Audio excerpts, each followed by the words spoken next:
What if the only thing between extinction and survival was a single door? When 18 doors remained shut, the 19th opened.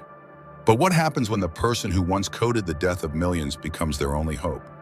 This is the story of the door that stayed open when the world went cold and how it changed everything. Sector 6N was dead. 3 years since the last supply drop, 5 since the last official communication. The purge had swept through adjacent zones months ago, leaving only silence and snow. Kaylin knew better than to open doors. That's how you survived out here on the fringes. Keep your head down, stay quiet, and never ever answer when something knocks. The bunker's warning system flickered to life at 2:17 a.m., motion detected external temperature dropping. Kaylin's fingers hovered over the security feed. He should ignore it, turn up the white noise generator, go back to his calculations. But something made him look. Through the grainy feed, he saw a figure collapse against his door. Too small to be a hunter, too weak to be a threat, blue skin visible where thermal clothing had torn away. And Azuri, one of them. Don't, he whispered to himself, already reaching for the airlock release.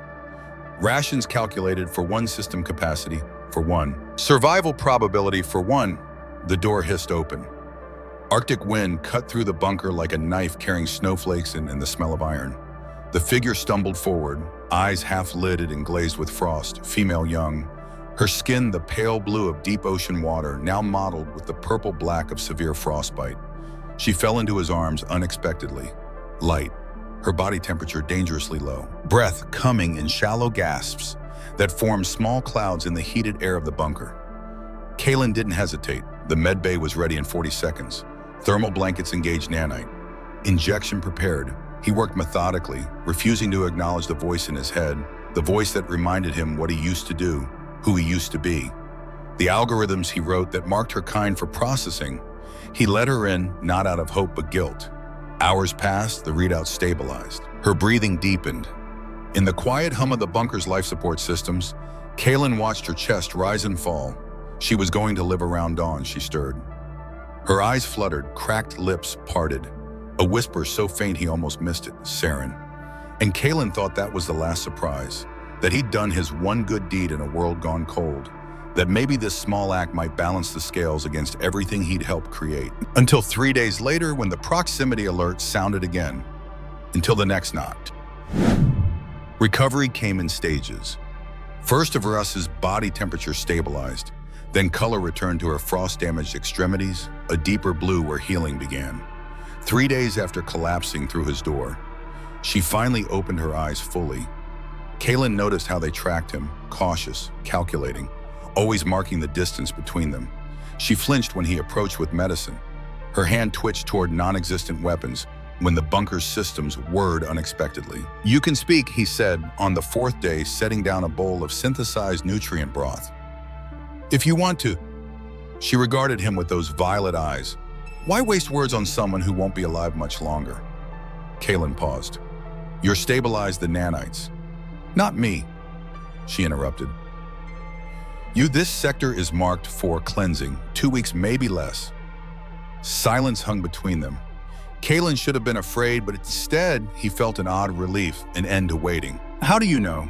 She didn't answer, just sipped the broth. Carefully, Kaylin didn't press. Questions were dangerous things out here. He'd been a question once, programmer Kaylin Wright registration, TC773, asking why the displacement algorithms targeted certain genetic markers, asking why children were being marked with the same processing codes as adults. Questions had earned him exile into Sector 6, and questions had cost him everything. Days passed in near silence. Avaris began to move around the bunker, studying its systems with subtle glances. She never touched anything without permission. Never entered his sleeping quarters. Boundaries maintained with instinctive precision. On the 7th day, the power fluctuated. Critical systems switched to backup for 30 seconds before the main generator hummed back to life. Kaylin found her in the control room, watching the diagnostics panel. "Your filtration system is drawing too much power," she said without turning. "The cold damages the external intake. You lose efficiency with every storm." "I know, yet you don't fix it." "Parts are scarce." She finally looked at him. "No, you just don't care if it fails." Her directness caught him off guard. Nobody spoke truth anymore, not out loud. Not where someone could hear. What's the point? He asked. One man in one bunker. Avarice stood with unexpected grace. Her movements still pained her, but there was strength returning, a fluid economy in each gesture that spoke of training. You let me in, she said. Why, the question that he'd been avoiding, the one he couldn't answer even to himself, I don't know. Liar. Fine guilt, maybe. He turned away. I was part of the team that coded the purification protocol. I helped create the filters that identified your people as non-compatible. He expected hatred rage. Instead, she moved closer. I know who you are, Kalen, right? You tell me. Right, your name was in our archives, the programmer who disappeared after questioning the child protocol. He froze. How could you possibly? And we monitored every transmission, every line of code. Our scientists worked day and night to understand the system hunting us. Her voice remained level, but something fierce burned underneath. Some of us fought with weapons, others with information. For the first time, Kalen truly looked at her. Beyond the alien features was something familiar. The same quiet determination he'd once felt before exile hollowed him out. She fought for every breath, not from weakness, but from a lifetime of refusing to surrender. Who is Saren? He asked. Pain flashed across her face, the first real emotion she'd displayed. Someone I failed to protect. Before he could respond, the proximity alarm blared again. Someone was outside. Someone was knocking. The security feed showed a small figure at the door, smaller than Avarice had been, hunched against the wind, barely visible through the swirling snow. Don't open it, Kalen said, stepping toward the console. Avarice was already moving. It's him. You don't know that. I do. Her voice broke, revealing the emotion she'd hidden for days. It's Saren. Kalen hesitated, finger hovering over the lockdown protocol. If this was a trick, if hunters had found a new way to infiltrate, they'd both be dead in minutes. Please, Avarice whispered. The first time she'd asked him for anything. The door slid open. Arctic wind howled into the bunker again, carrying with it a child. No more than 13. Skin a deeper blue than Avarice's eyes, ringed with frost crystals. His thermal clothing improvised from scraps. Some human-made, some Azuri stitched together with desperate ingenuity. The boy stumbled in, clutching what looked like a cobbled-together communication device. His eyes found Avarice and widened with recognition. Avi, he gasped, using a name Kalen hadn't heard before. Varys dropped to her knees, pulling the boy into an embrace tighter than her weakened state should have allowed. She spoke rapidly in their native language, musical syllables that rose and fell, like water. Kalen sealed the door, watching them. He'd never seen siblings together before. Family units had been separated in the first wave of the purification protocol. Another suggestion he'd failed to argue against the boy. Saren extricated himself from his sister's embrace and stood with unexpected dignity. He studied Kalen with calculating eyes that seemed far older than his physical form. Thank you for saving my sister, he said in perfect unaccented English. How did you find us? Kalen asked. Saren held up his makeshift device. I tracked the emergency beacon pulse from your bunker. Most humans disable them to avoid detection. You didn't. The beacons are independent systems. They activate automatically during power fluctuations. And you've had 7 in the past month, Saren said. Your power core is degrading. Kalen stared at the boy. How could you possibly know, I counted the pulses. He spoke matter-of-factly, as if tracking rogue signals across a frozen wasteland was perfectly normal for a child. Each pulse has a distinct pattern that indicates the nature of the malfunction. Avarice was watching her brother with fierce pride. Saren was a systems analyst apprentice before. The word before carried the weight of an entire civilization lost. She's my sister, the boy said, turning back to Kalen. I followed your warmth. There was something unnerving about his directness, about the way his eyes cataloged every aspect of the bunker, even as he spoke. You've been searching for her all this time, Kalen asked. 3 weeks, 4 days, 17 hours. He glanced at his sister. Since the separation at Outpost Vega, Avarice flinched at the name Mother. Saren's eyes dropped. She covered our escape. Father went back for her. Neither returned. Grief passed between them like a current, silent but powerful. Then Saren straightened, turning to Kalen with renewed intensity. We need to strengthen your defenses immediately. This zone has been marked for purification. You mentioned that, Kalen said to Avaris. How do you know?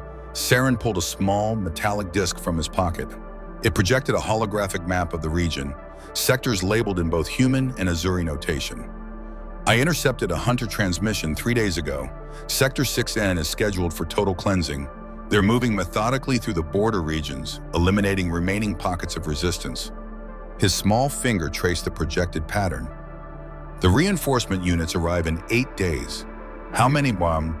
Kalen asked. 200 ground troops, 4 aerial units, 1 command center. Bren's voice remained eerily calm. Standard protocol for a sector this size. Kalen felt the familiar hollowness in his stomach, the same emptiness he'd carried since his exile began. Then we need to move. This bunker was never meant to withstand direct assault. Where would we go? Avaris asked. Every sector for 1,000 miles is either purged or scheduled for cleansing. There are others, Saren said suddenly. Survivors, not just Azuri humans too, people who refuse the protocol. Kalen stiffened. Impossible. The resistance networks were eliminated years ago. Not eliminated, driven underground. Saren looked at him with those unsettling ancient eyes. Your emergency beacon doesn't just leak information. It's broadcasting on a frequency the resistance still monitors. You're saying my bunker has been signaling to rebels without my knowledge. Someone reprogrammed it, someone who knew exactly what they were doing. Saren studied him closely, someone like the programmer who sabotaged the child protocol before disappearing. The accusation hung in the air. Kalen had never told anyone what he'd done in those final days before his reassignment. How he'd embedded a fatal flaw in the system targeting children, a flaw subtle enough to pass inspection, but devastating enough to save thousands. I don't know what you're talking about, he said. Saren didn't argue. Instead, he turned to his sister. The beacon has been answering. There are 7 other signals within range, people who need help. 7, Avaris whispered. All facing termination when the purification sweep comes through. Kalen should have shut this down immediately. Hidden emergency beacon or not. Harboring 2 Azuri was already a death sentence. Attempting to contact others would only ensure they were found faster. But Saren was already working at the communications console, his small blue fingers dancing across the interface with practiced ease. What are you doing? Kalen demanded. Sending a response code, letting them know this is a safe haven. This is not a safe haven. Kalen moved to stop him, but Avaris blocked his path. We can help them, she said quietly, or get us all killed faster. We're already marked for death. Her eyes held his. The question is whether we die alone or trying to save others.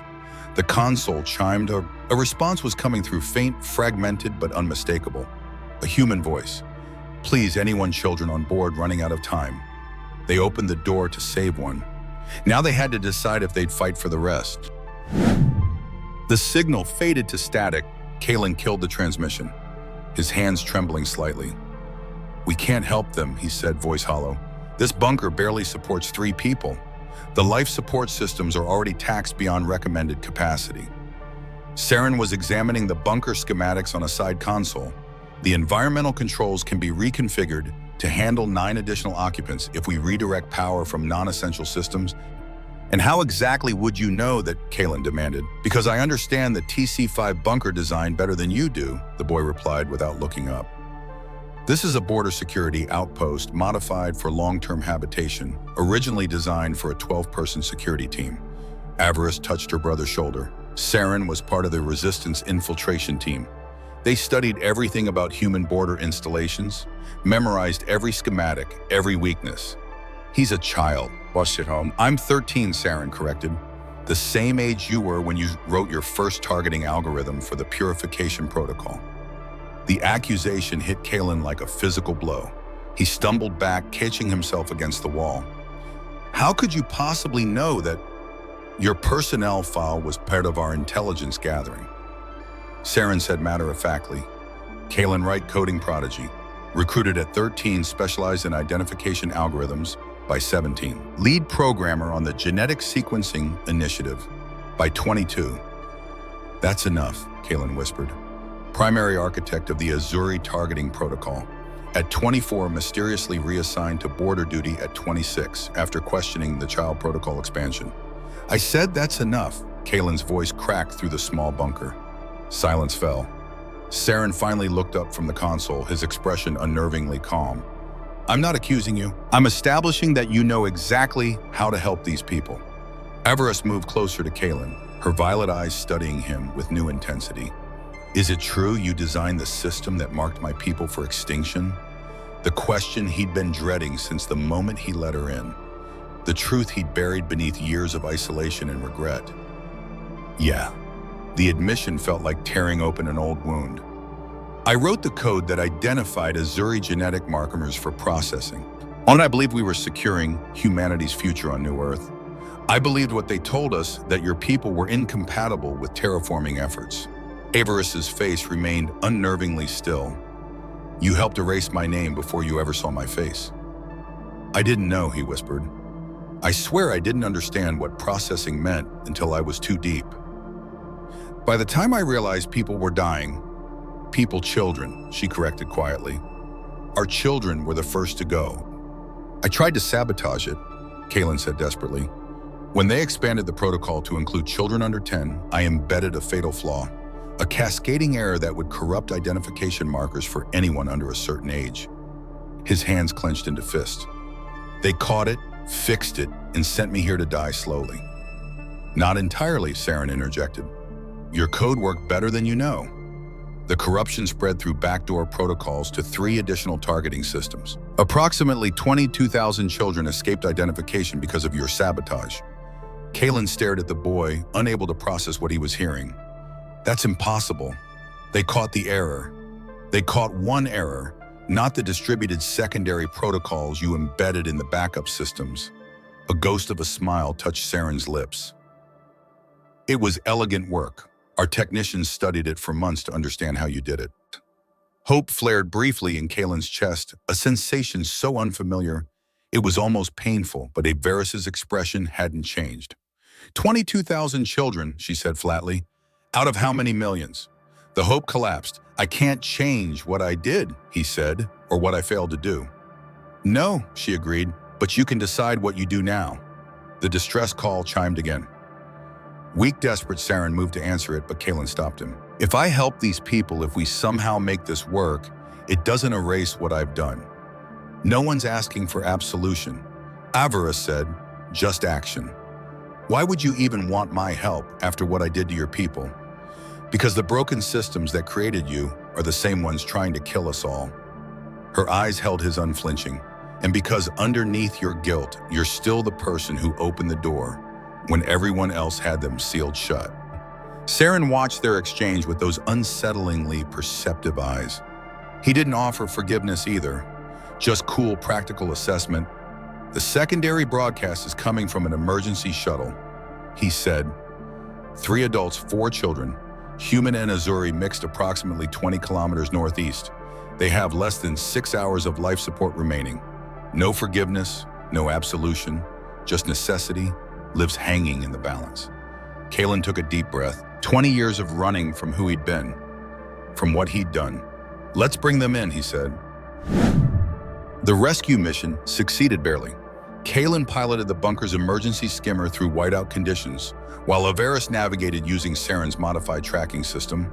They found the shuttle half buried in snow, its systems failing, 3 adults, 2 human, 1 Azuri, and 4 children huddled together for warmth. The youngest, a human girl no more than 5, was already showing signs of hypothermia. By the time they made it back to the bunker, Kalen's hands were shaking from more than just the cold. 11 people in a space designed for 12 but maintained for 1.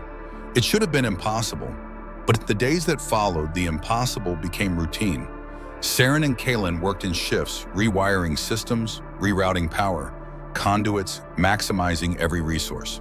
The boy's knowledge of the bunker's architecture proved unnervingly accurate. He found maintenance tunnels that weren't on any of Kalen's schematics escape routes, built into the original design, then sealed and forgotten. How did you know these were here? Kalen asked as they crawled through a newly opened passage. Border installations all have contingency exits, Saren replied, his small flashlight illuminating dust-covered panels. Even the ones you're not supposed to know about. I was stationed here for 3 years. I never knew. You weren't meant to. The boy's voice held no accusation, just calm certainty. The people who designed these bunkers anticipated betrayal from within, even from their own kind. The words hung between them, and as they worked the unspoken truth that humans had turned against humans just as readily as they'd turned against the Azuri. Meanwhile, Averis focused on transforming the bunker's sparse living quarters. Storage compartments became sleeping nooks for the children. The old security office was converted into a communal kitchen. She worked with quiet efficiency, never complaining about the pain Kaylin knew still plagued her healing body. On the 4th day, Kaylin found her reinforcing the door to his private quarters. "You don't have to do that," he said. "You need your space."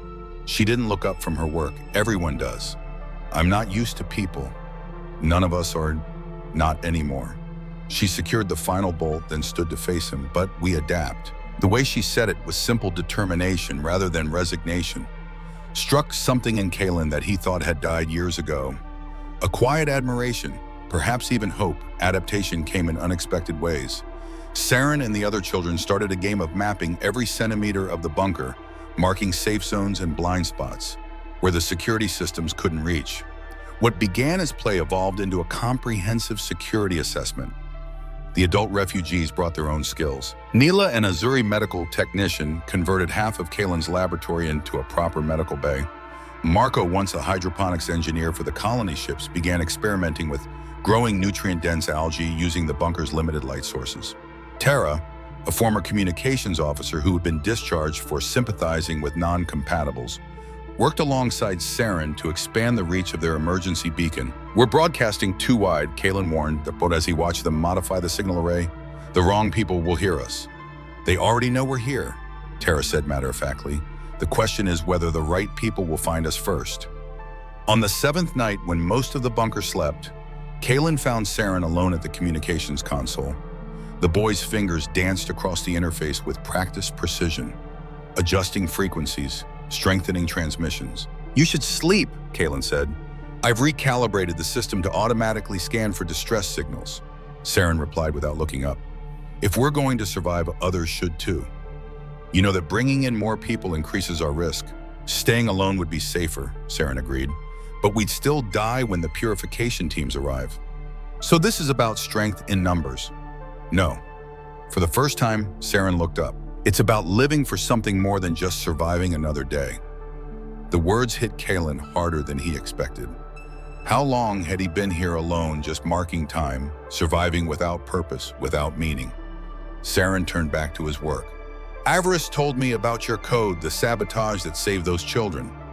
It wasn't enough. It was to them." The boy's voice softened slightly. "And to me, I was one of them." Kaylin stared at him. "What?" "My birth date put me in the secondary targeting protocol, the one you corrupted. My marker was among those that disappeared from the system." Saren's hands continued working even as he spoke. "I never told Averis. She had enough to carry." The revelation left Kaylin speechless. All these years believing his efforts had been for nothing, that his small act of rebellion had been caught and neutralized. And now this child, this brilliant, solemn boy, was living proof that some small part of his humanity had survived. "I'm not telling you this for forgiveness," Saren said, echoing his sister's earlier sentiment, "but so you understand why this matters. Why we have to try." The next morning, Kaylin found Averis in what had once been his private workshop. She'd converted it into a planning room with maps of the surrounding sectors projected on the walls. "We need to talk about defense," she said without preamble. "The purification teams arrive in 4 days. We can't fight them." "Oh, honey," Kaylin said automatically. "They'll have aerial support ground troops." "I'm not suggesting we fight them directly." She gestured to the map. "Saren and I have identified 3 potential evacuation routes, but we need to prepare defensive measures to cover our retreat." Kaylin studied the projected escape paths. One led deeper into the mountains, treacherous but well hidden. Another followed an underground maintenance tunnel from the colony's early days. The third was a direct path through what had once been a processing center, now abandoned. "These could work," he admitted, "but only if we time it perfectly. That's where you come in." Averis pulled up a separate projection, the operating protocol for purification teams. "We need to predict their sweep pattern, and who better than one of their original programmers? The old guilt surfaced again, but alongside it, something else. Determination. Purpose. "I can do that," he said, "but we'll need diversions, ways to confuse their tracking systems." "Already working on it." She smiled faintly. "Tara and Marco are modifying thermal decoys from the emergency supplies." The tension in the bunker shifted. This wasn't hiding anymore. It wasn't just surviving either. It was building, creating fighting back. Later that day, Kaylin found the youngest child, Maya. The human girl they'd rescued had written something on the wall near the main entrance in wobbly, childish letters, "The 19th door." "What's this?" he asked her. "That's our name," she said with the absolute certainty of a 5-year-old. "Saren told me you tried 18 doors before this one opened, so we're the 19th door." Kaylin looked around at what his isolated bunker had become. Not just a shelter, not just a hiding place. The 19th door. A threshold to something new. The signal came 2 days before the scheduled purification sweep. It crackled through the comm system at 3:17 a.m. Weak, distorted, but unmistakably a voice calling for help. Kaylin whistled. Was the only one awake, running final diagnostics on their evacuation plan. He almost missed it among the static, a woman's voice speaking not in English, but in the melodic, flowing language he'd heard Avaris and Saren use. He woke Avaris immediately, playing back the fragmented transmission. "Krasia Nalvorum, Sector 9, SMR, Neri Kaliv." Avaris went completely still, her violet eyes widening. She reached for the console with trembling fingers. "What is it?" Kaylin asked. "What's she saying?" "It's an old dialect, the language of the Eastern clans." Avaris took a shaky breath. "She's saying she's trapped in what you call Zone Black. Her name is Neri. Zone Black." Even Kaylin knew what that meant. A dead zone, purged completely. No life support, no power, no hope. The blackened remains of what had once been a thriving Azuri settlement. "How is anyone alive there?" he whispered. "Zone Black was purged over a year ago." "Underground shelters, maybe?" Avaris was already responding, her fingers adjusting the transmission frequency with practiced ease. She spoke rapidly in her native tongue, her voice stronger and more confident than Kaylin had ever heard it. The response came moments later, weaker than before, but clearer. "Neri says she's been hiding in a sealed maintenance shaft beneath the old terraforming station," Avaris translated.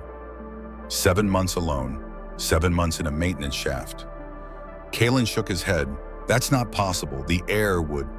Azuri can enter hibernation states when necessary." Avaris cut him off. "But she's running out of time. The shaft is losing integrity." Saren appeared silently at the doorway as if summoned by some invisible signal. "Where is she?" he asked without preamble. "Junction 17, Avaris replied. "Northeast quadrant of Zone Black." The boy nodded once, already calculating. 17 kilometers difficult terrain. "We'd need the skimmer." "We can't go there," Kaylin said. "Zone Black is still actively monitored. The moment we cross into that territory, we'll trigger proximity sensors." "She'll die if we don't," Avaris said simply. "We all die if we're caught before the evacuation." Tara joined them, her security officer's training evident in her alert posture despite the early hour. "What's happening?" Quickly they explained the situation. Tara frowned, studying the map Saren had pulled up. "Junction 17 is a blind spot," she said finally. "There's a ravine that cuts through the sensor grid. If you follow it precisely, you might make it in undetected." "Might," Kaylin emphasized. "There are 11 of us here," Tara said quietly. "Are we really going to debate whether one more life is worth saving?" The question hung in the air, weighted with all they'd been through, with all they still faced. "I'll go," Avaris said, ending the discussion. "Alone if necessary." "You're still recovering," Kaylin objected. "She's speaking my mother tongue, my responsibility." Saren stepped forward. "I'm coming too. I know the ravine system." And when Avaris started to object, he added, "I've mapped the entire area from the surveillance data. You need me?" Kaylin looked at them both, sister and brother, their blue skin almost luminescent in the dim light of the control room. He thought of the risk of the evacuation plans that hinged on perfect timing, of the 11 lives already depending on him. Then he thought of the 18th door that didn't open, and the 19th that did. "I'll pilot the skimmer," he said. Dawn broke gray and forbidding as they prepared to leave the skimmer. A small, energy-efficient vehicle designed for short reconnaissance missions had barely enough room for 3. They packed it with emergency medical supplies, thermal blankets, and as much water as they could spare. 4 hours, Marco said as they prepared to depart. Any longer and we'll assume you've been captured. Avarice nodded. If we're not back, we stick to the evacuation plan. Tara finished for her. The children get priority? The journey to Zone Black was tense, silent. Kalen kept the skimmer low. Hugging the contours of the frozen landscape, Saren navigated, his small voice occasionally directing adjustments to their course. Avarice sat motionless, staring ahead, her mind clearly already with the woman they were racing to save. The border between sectors materialized as a line of blackened earth, the result of systematic scorching during the initial purification. Beyond it, Zone Black lived up to its name. Nothing moved, nothing grew. Even the snow seemed grayer here, as if the land itself had been poisoned. There, Sharon pointed to a narrow ravine cutting through the desolation. The blind spot starts there. Kalen guided the skimmer down, flying so close to the ravine floor that ice crystals scraped against the hull. The sensors remained quiet, so far undetected. Junction 17 appeared as a half-collapsed entryway to what had once been an underground maintenance facility. The door hung at an odd angle, frozen perpetually half open. "Wait here," Avarice said as they landed. "Keep the engine running." "Not a chance," Kalen replied, gathering medical supplies. "We do this together." The interior of the junction was worse than Kalen had imagined. Area walls blackened from purification fires. Equipment melted into unrecognizable lumps. The air thick with the acrid smell of chemical agents designed to eliminate all organic material. Saren led them unerringly through the wreckage, following some internal map, or perhaps the whispered directions Neri had provided in her transmission. They descended 3 levels each, darker and more damaged than the last. At the bottom, a maintenance shaft barely wider than Kalen's shoulders stretched into darkness. Avarice called out in her language, her voice echoing in the confined space. A weak response came from within. What followed was a blur of frantic activity, crawling through the shaft, finding the sealed compartment at the end, breaking through the weakened door, and there she was. Neri skin, a paler blue than either Avarice or Saren, almost translucent, her body emaciated from months of hibernation, her eyes sunken but alert.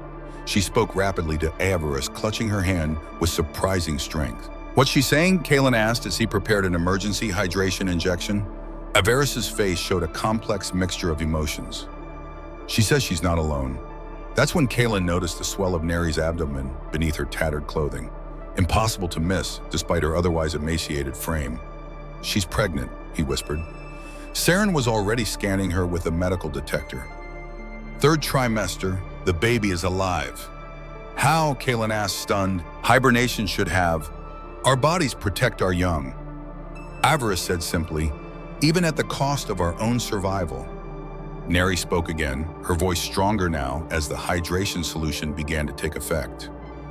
"She says the father was human," Avarice translated, "a resistance member. They were separated during the purification sweep. The implications weren't lost on any of them.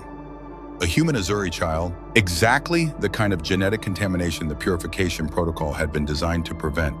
"We need to move," Saren said, his practical nature asserting itself. "Her condition is stable enough for transport, but we've already been here too long." As they carefully moved Neri to the skimmer, Kalen caught Avarice watching him. "What?" he asked. "You're wondering if this changes things," she said quietly. "A pregnant woman, a hybrid child. It complicates our escape plan," he admitted, "but we'll adapt." Avarice studied him for a moment longer. "3 weeks ago, you were alone in that bunker, ready to die.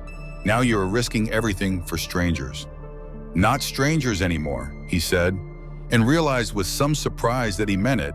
The return journey was even more tense than the approach. Neri drifted between consciousness and hibernation in the cramped back of the skimmer. Twice they had to divert to avoid patrol drones. Once they shut down completely, floating silently in a snowdrift as a hunter patrol passed overhead. But they made it 4 hours and 17 minutes after departing. The skimmer settled back onto the landing pad outside the bunker. The 19th door opened to welcome them inside. As Nyla and the others rushed to help, Neri Kalen caught sight of the children watching from the corridor. Their faces solemn but unafraid. The youngest Maya stepped forward to place a small hand on Neri's arm. As they carried her past, "The baby's home now," she said with absolute conviction. Home, the word echoed in Kalen's mind as he sealed the door behind them. This bunker, his prison for 3 years, had become something he never thought possible. A home, a beginning, a choice. Neri's arrival changed everything. Not just because of her pregnancy, although that created its own urgency, but because she proved others could still be surviving out there. She recovered quickly under Neela's care, her Azuri resilience remarkable even to Avaris. The growing child within her became a symbol for everyone in the bunker, life continuing against impossible odds. Kalen delayed the evacuation plan by 24 hours, a calculated risk, but one he couldn't avoid. They needed more information, more resources, more people if they were going to survive what came next. "We can spare one more day," he told the others during their nightly planning session. The purification teams follow standard sweep protocols. They'll start from the outer perimeter and work inward. "That gives us a window," Tara agreed. "But we need to be gone before they reach this quadrant." The transmission came that same night, then another. And another. 3 distinct signals from nearby sectors. The first came from a human geologist and his Azuri partner hiding in a cave system 10 kilometers southwest. The second from an elderly human doctor who'd refused evacuation when the purification was announced, choosing to stay with his patients. Mostly Azuri children with genetic anomalies. The third signal was the weakest, a young human soldier separated from his unit during a patrol gone wrong. He'd been trapped behind enemy lines for weeks, evading both human command and Azuri resistance. 3 rescue missions in one day? Marco said, shaking his head. "It's suicide. Not if we split up." Avaris countered, 3 teams, 3 targets. Kalen knew she was right, even as everything in him rejected the idea. Splitting their resources, dividing their people. It went against every survival instinct. But this wasn't just about survival anymore. "I'll take the cave system," he said finally. "Saren, you and Tara go for the doctor and the children. Marco and Neela will stay here with Neri and the others." Avaris nodded. "I'll find the soldier," Kalen wanted to object, to insist she stay behind, still recovering from her own ordeal. But the look in her eyes stopped him. This wasn't a request, this was who she was. The missions launched at dawn. 3 teams, 3 targets, 1 purpose. Kalen found the geologist and his partner relatively easily. Their cave was well hidden, their survival systems ingeniously rigged from salvaged equipment. They came willingly, gratefully. Tara and Saren had a harder time. The doctor had converted an old research facility into a makeshift hospital. 6 children, 4 Azuri, 2 human were in various stages of treatment. Moving them required careful planning, specialized equipment. Avaris found only tracks where the soldiers should have been. Cold traces leading deeper into contested territory. She followed them against protocol, against common sense until darkness began to fall. Just as she was preparing to return empty-handed, she found him collapsed in a ravine, badly injured but alive. The return to the bunker should have been triumphant. Instead, it was marked by tragedy. The doctor, Eli, his name was suffered a massive stroke during transport.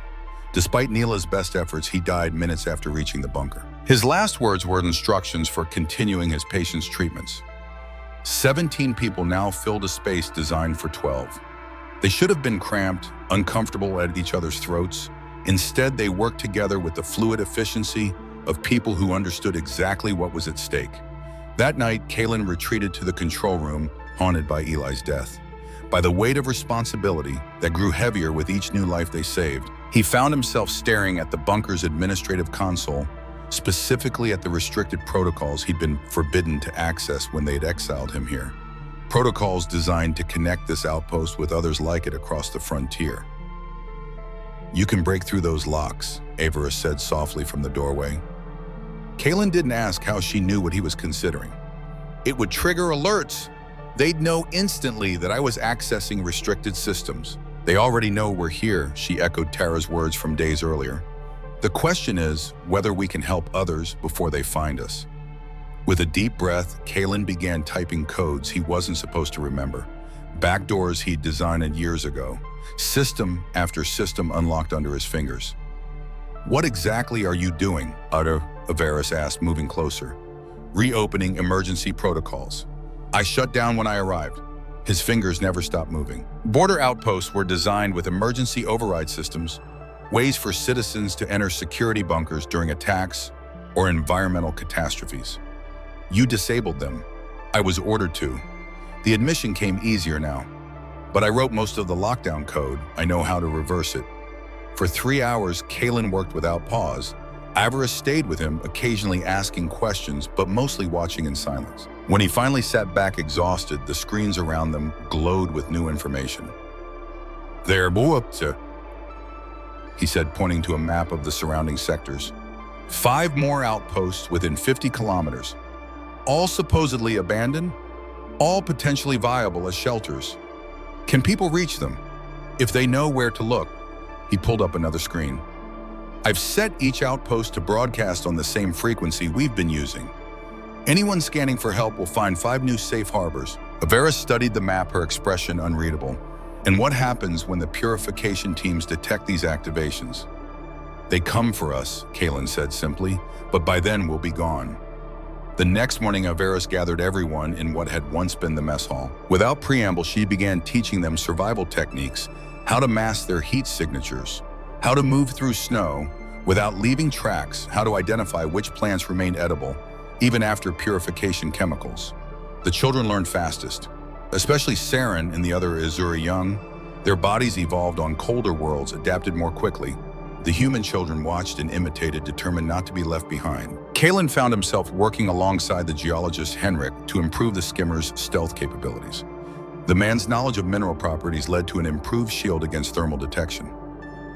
"We were mapping fallout patterns from the purifications," Henrik explained as they worked. "My partner Salai believed the chemicals were having unexpected interactions with native minerals." "What kind of interactions?" Kalen asked. "Neutralization. Some rock formations were actually encountering the purification agents, creating safe zones where life could recover." Kalen stopped working. "That's impossible.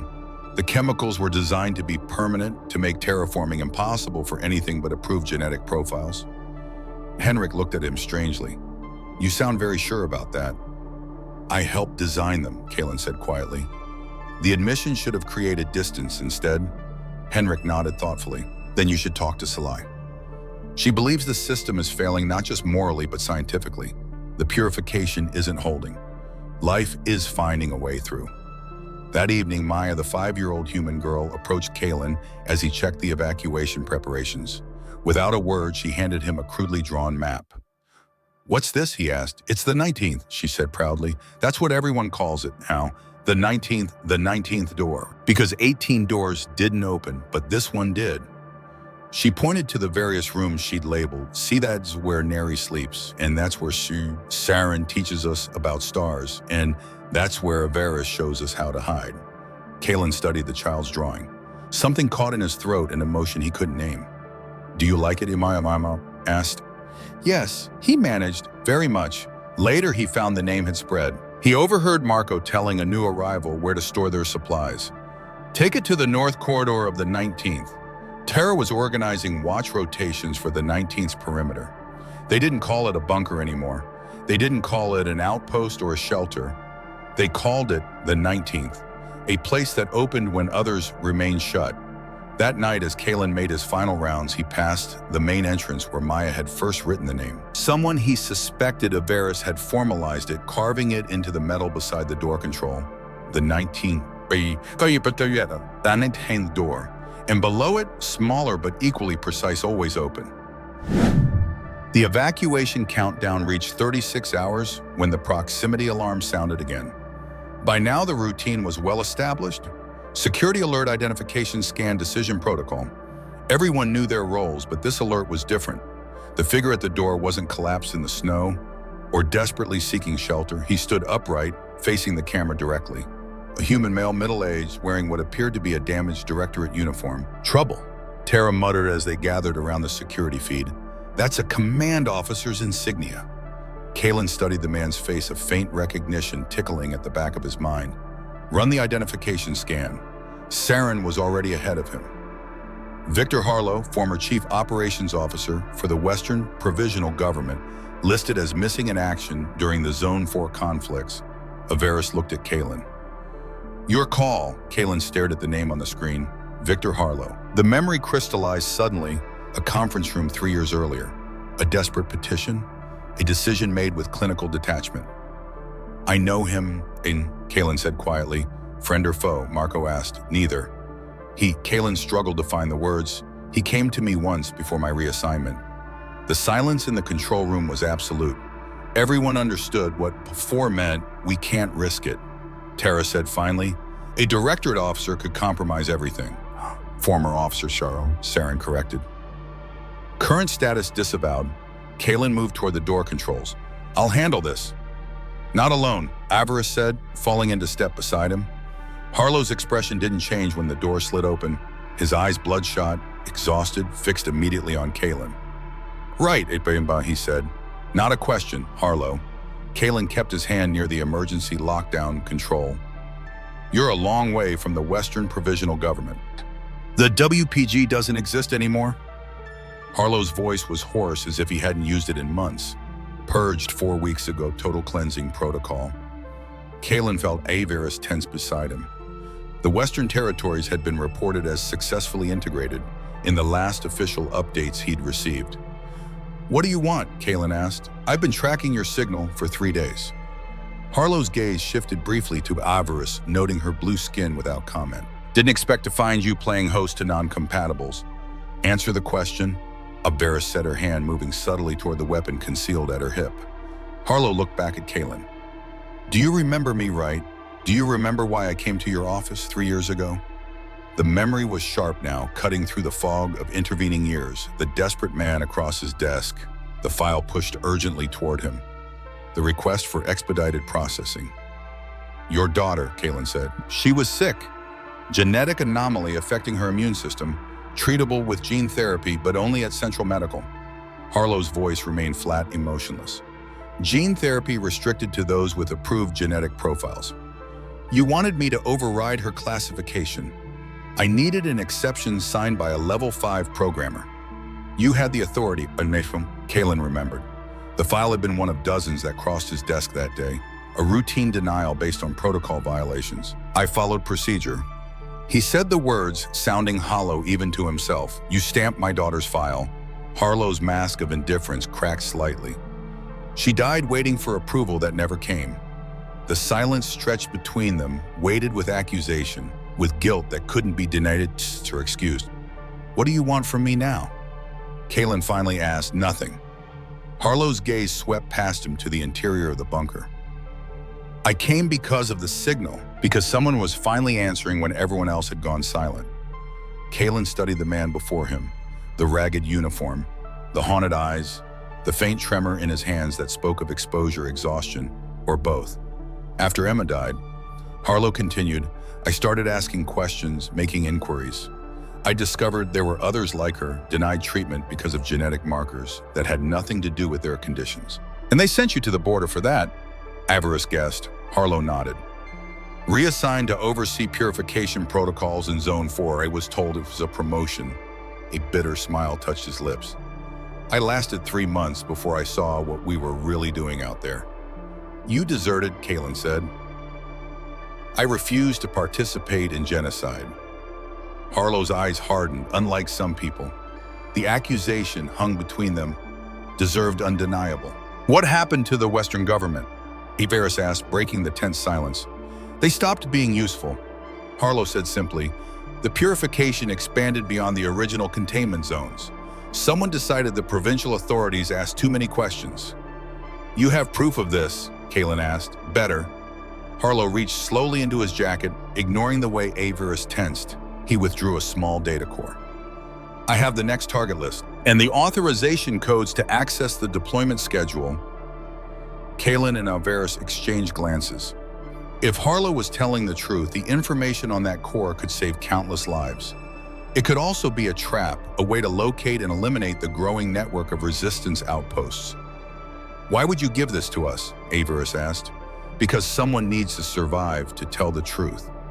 Harlow's gaze returned to Kalen. "And because I've spent 3 years hating the man who let my daughter die, I need to know if I was wrong." In that moment, Kalen saw himself reflected in Harlow's eyes. Not as he was now, but as he had been.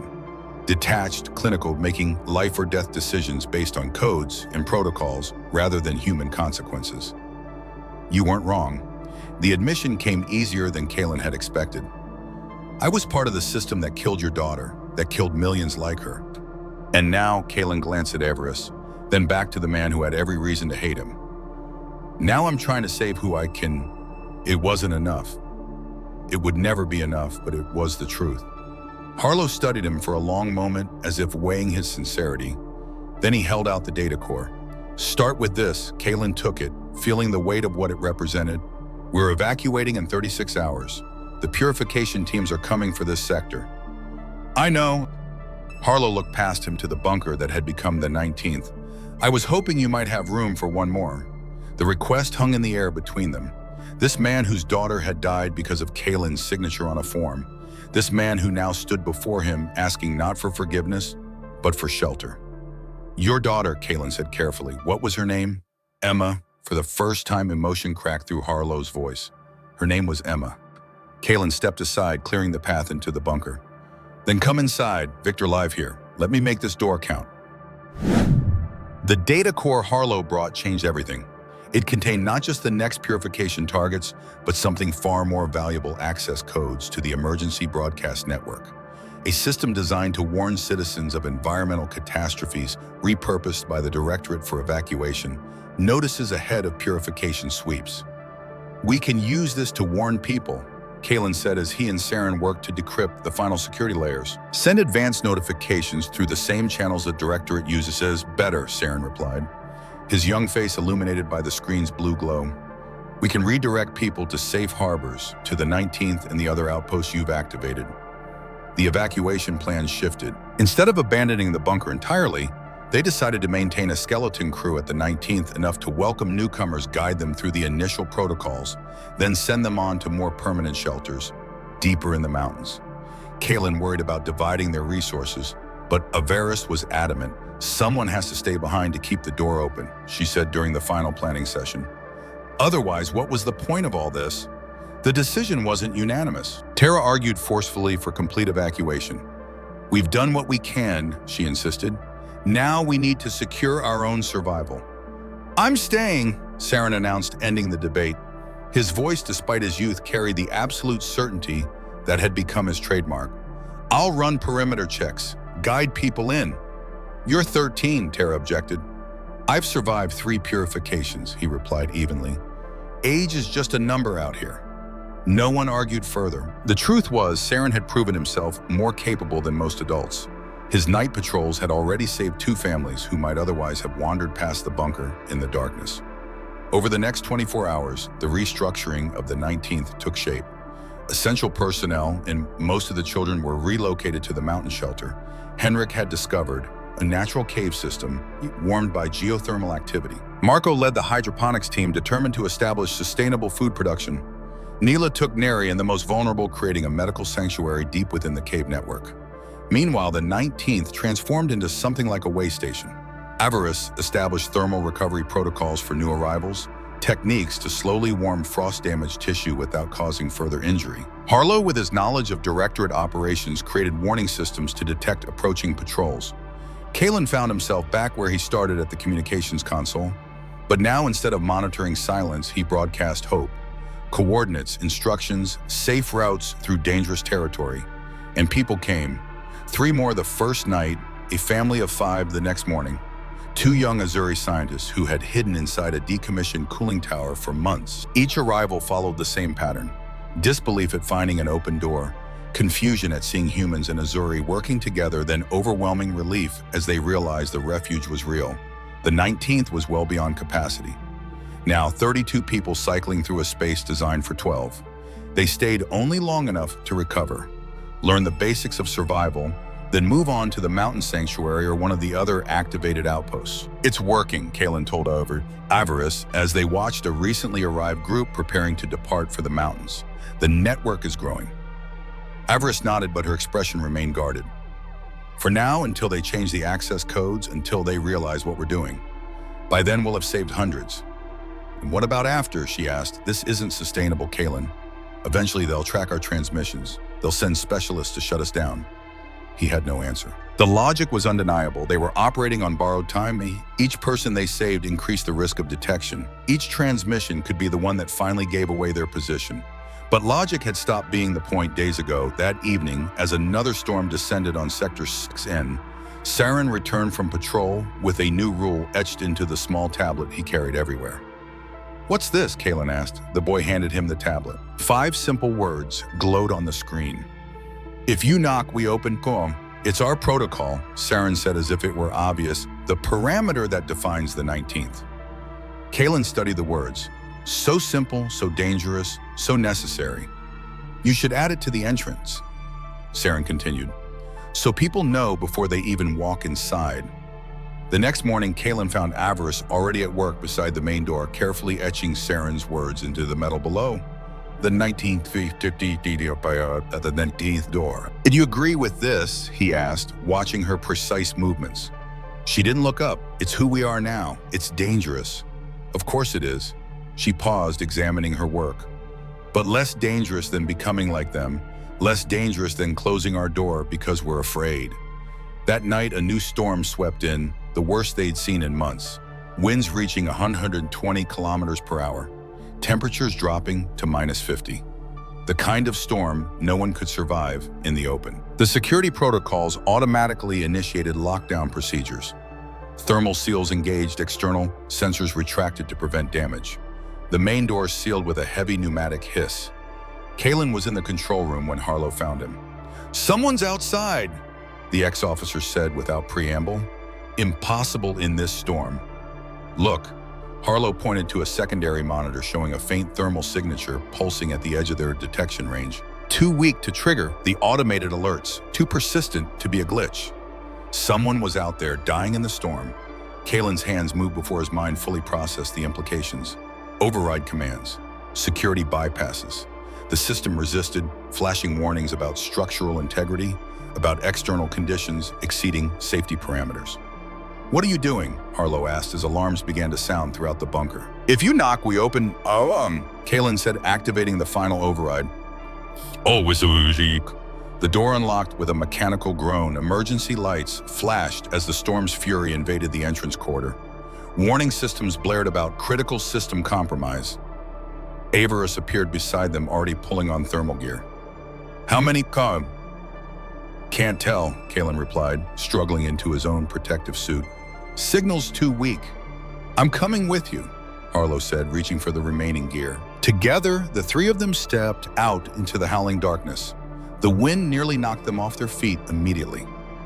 Ice crystals tore at any exposed skin like tiny razor blades. Visibility was 0 beyond arm's length. They moved in a linked chain, Avarice leading Kalen in the middle, Harlow bringing up the rear. The thermal scanner in Avarice's hand provided their only guidance, a faint pulsing light indicating a heat signature. Straight ahead, 20 meters out, they found her. A young woman, barely conscious, curled around a bundle clutched to her chest. At first, Kalen thought she was Azuri. Her skin had a bluish tint, but as they turned her over, he realized it was advanced hypothermia. She was human. The bundle in her arms moved, a child. Maybe 2 years old, still alive, protected by its mother's dying body. They carried them back through the storm, fighting each step of the way. The woman stopped breathing twice. Harlow performed CPR without breaking stride, his medical training from another life returning in the moment of crisis. The bunker's warmth hit them like a physical wall as they stumbled back inside. Saren was waiting with medical supplies, his small face tense but focused. "Main medical bay," Avarice ordered, already stripping away the woman's frozen outer layers. Core temperature dangerously low. The child seems better protected. Hours passed in a blur of emergency procedures. Thermal wraps, careful rewarming, nanite injections to repair damaged tissue. The child recovered quickly, remarkably so for a human. The mother's condition remained critical through the night. It was dawn before she finally stabilized enough to speak, her first words barely audible. "My baby." "She's safe," Kalen assured her. "She's right here." Relief flooded the woman's frost-damaged features. "You opened the door," she whispered. "They said no one would open." "Who told you that?" Avarice asked gently. "Everyone." Her eyes drifted closed, exhaustion claiming her again. "But someone drew a map in the snow, said this door always opens." As she slipped back into healing sleep, Kalen noticed something he'd missed in the emergency, a small marking on the child's inner wrist, a sequence of numbers and letters he recognized immediately, a Directorate genetic identification code. He showed it to Avarice when they stepped outside the medical bay. "She's one of the children I tried to save." he said quietly, from the protocol. Are you sure about this code format was only used for the group that I targeted with my sabotage? Avarice studied the sleeping child through the medical bay window. So your code worked after all. For some, Kaylin's throat tightened. Not enough. Enough for her. Avarice said simply, enough for today. Later, as the storm finally began to subside, Kaylin found himself standing at the main entrance. The door remained unsealed, ready to open at the slightest touch despite the raging storm outside. Saren's words gleamed on the wall beside it. If you knock, we open. And beneath it, a new addition in Avarice's precise script, always. 5 winters had passed since the night they rescued a mother and child from the storm. 5 summers since the purification teams came to Sector 6N and found nothing but an empty bunker, rigged to send out automated signals. Breadcrumbs leading nowhere. The 19th was something else now. Something more. What had begun as a single bunker had grown into a network. 7 outposts all connected, all following the same protocol.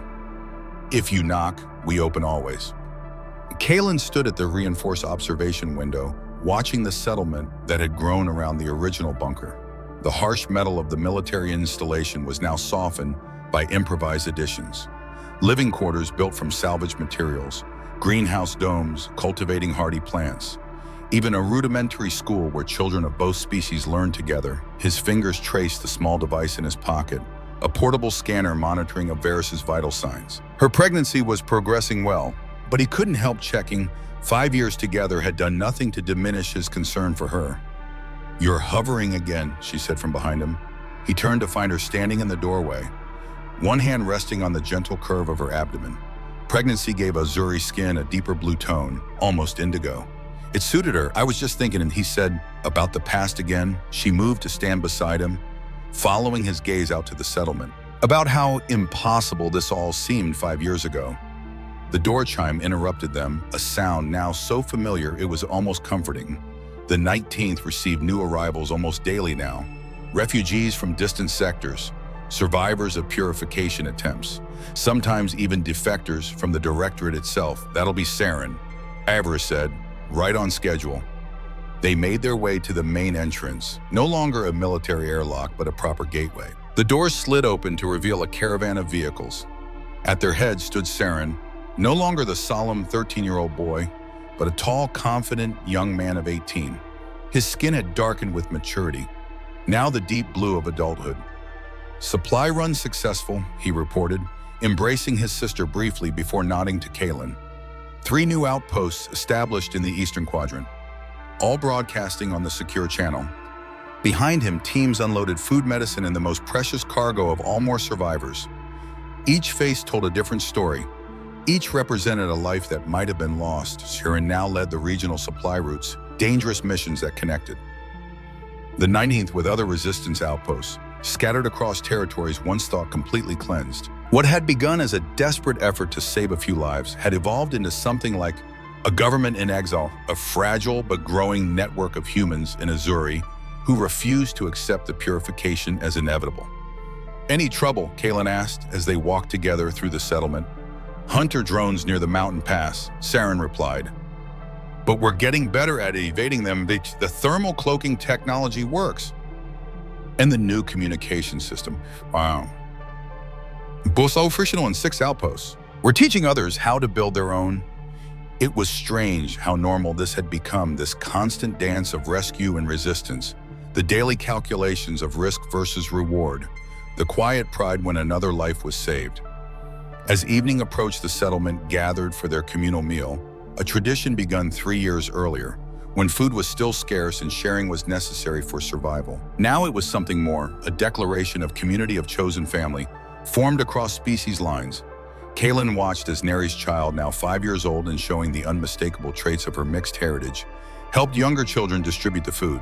Her blue-tinged skin and violet eyes marked her Azuri heritage, while her facial structure clearly reflected her human father. Maya, no longer the frightened 5-year-old, but a confident 10-year-old, led the younger children in their evening ritual, reciting the names of those who had passed through the 19th on their way to safety. Names as a prayer, as a reminder that each life mattered. As darkness fell, Kalen found himself drawn to the original bunker entrance, the 19th door that had opened when 18 others remained closed. The inscription remained, though weathered now by years of harsh climate. "The 19th door, if you knock, we open always." Harlow joined him there, the former directorate officer now serving as the settlement's chief of security. The years had been kind to him. Purpose had eased the lines of grief around his eyes, though they would never fully disappear. 5 years today, Harlow said quietly, since you let me in. Despite everything, Kalen nodded, accepting the weight of the memory. "How's our perimeter?" "Secure for now. The new sensors give us triple the warning time we had last year." Harlow paused. "But they're getting closer, Kalen.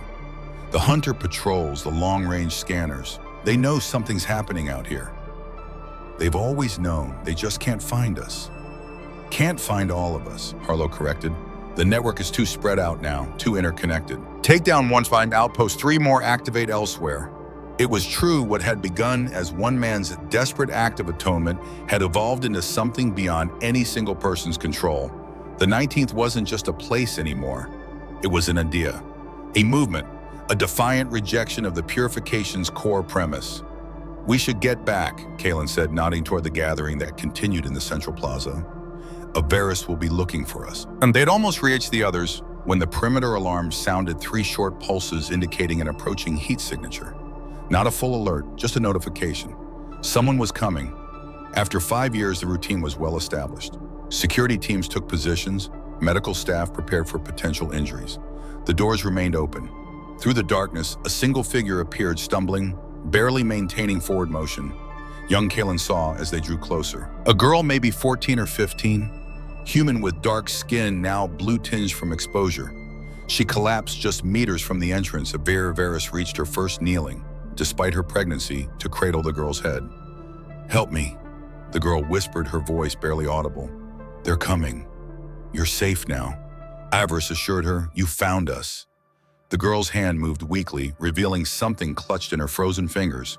A makeshift map etched into a scrap of flexible metal. The crude directions were drawn in what appeared to be a mixture of blood and thermal gel, the emergency heat material distributed in survival kits.